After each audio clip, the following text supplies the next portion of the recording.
You thought you got rid of me. I somehow got an interview with both of you again. We're delighted. Yes. We were hoping we would be right back here with you. Yes. Honestly, the commute here to Burbank from where I live is easier than the commute to Seattle. So it's literally shorter, which is really messed up. That's really messed up. Not too hard. That is bad when the plane And that's flight to really another bad. state Like, is shorter than driving up the Go freeway. through to the TSA, all of it easier than hitting the 405. Right.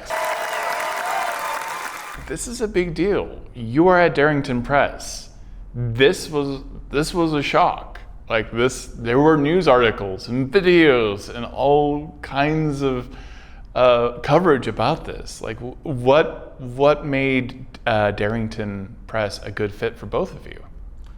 So we have had the joy of working with different members of Critical Role over the last 10 years, and so already felt a kinship with this place, with these people, and we really love the valuing here of storytelling and also of the role-playing game as a vehicle to empower other people's storytelling. And the passion for that, the passion for it as an art form and bringing joy and empowering other people, it just flows through this place. And that really, I think, is what has always empowered us. Yeah. And so it really, in many ways, has felt like coming home. Also the fact that this place is so animated by live play, and Chris and I both being a part of Acquisitions Incorporated, that's also a part of our work and our play. And so the combination of all of those elements here, in many ways, it's hard to imagine a better fit. Yeah, it's exciting to be part of this company for so many reasons. As Jeremey has pointed out, the people are wonderful. The fact that it's sort of entertainment centered is terrific. The sort of belief system in believing that art for its own sake is important. Artists are important. The audience is important. And all those things are kept at forefront in everybody's mind with everything that they work on. And everything is put together so lovingly and with such passion and care. It's very easy to be swept up in that and to want to be part of that. Yeah. Clearly you are up to hijinks. What's it like working with like Rowan and Spencer and unpacking Daggerheart and seeing that system? Because I am actively learning Daggerheart. I've watched every video on it. I've read through it several times. I've noticed one thing that happens continuously is I'll read something and then I'll close the book and I'll daydream. Because there is a lot of possibilities. Anytime you have a thing called a ribbit, or I can play a fun girl, there are a lot of options for storytelling. So, like, what struck you the most right away? Well, Spencer and Rowan, like the rest of the team, so talented, so passionate, imaginations on fire, looking for new ways to delight role players.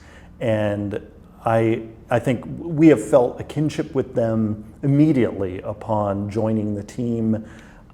And also, like sort of earlier in our careers, also they've worked on multiple games. And so in many ways, it's been fun to return to that.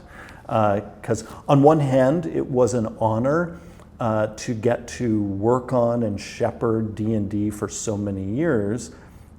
Also, part of our roots is working on other games. Yeah. And it has been a fun challenge, and really both of those true, fun and challenging to dig into a new framework, a new set of design assumptions, different North Stars. And also looking through the lens of CR, different ways to bring the game to a larger community. He means critical role, not challenge rating. Yes. That is funny of how quickly we have already You acclimated really quick. I mentioned it's hard to imagine a better fit. it was fast. But Amazing. like, one of the things that we can think about is, how is what we're building, how's that going to be performed? How is it going to be expressed outside of the RPG? Because we have other ways to express what we make.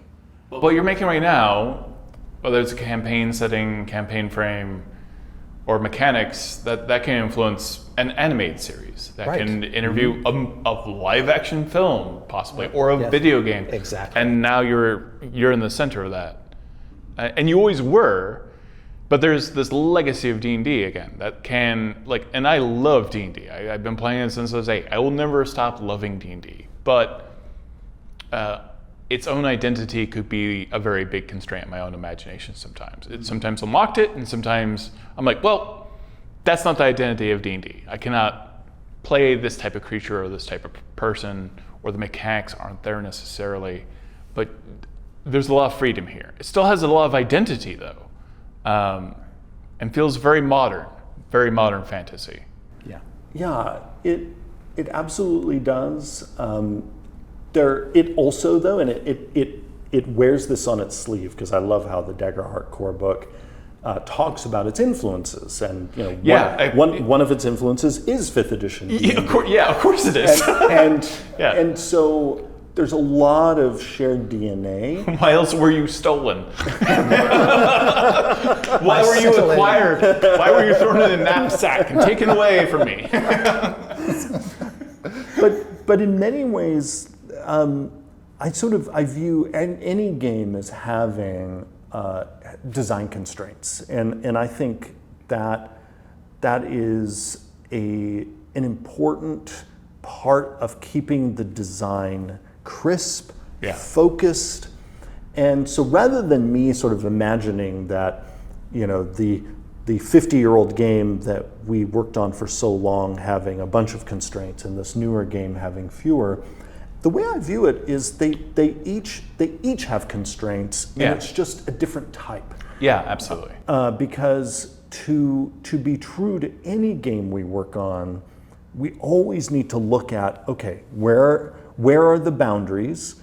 Which boundaries can we push on without changing the identity of the game so much that it's no longer itself? Whereas, are there other places where we can just push and push and push, and the game will stretch to accommodate that? And the answer for where you can push and how hard you can push, it's definitely different for every game, but I feel like every game, no matter how old, has those spots, sort of the firm walls, and then the ones that are very flexible or non-existent. Whereas, sometimes you'll even discover, oh, this thing I thought was a wall in the design, it's not there at all. We can just keep running for miles in that direction. And by no means was it meant any criticism. It's just that, you suddenly find weird freedoms you didn't have necessarily before.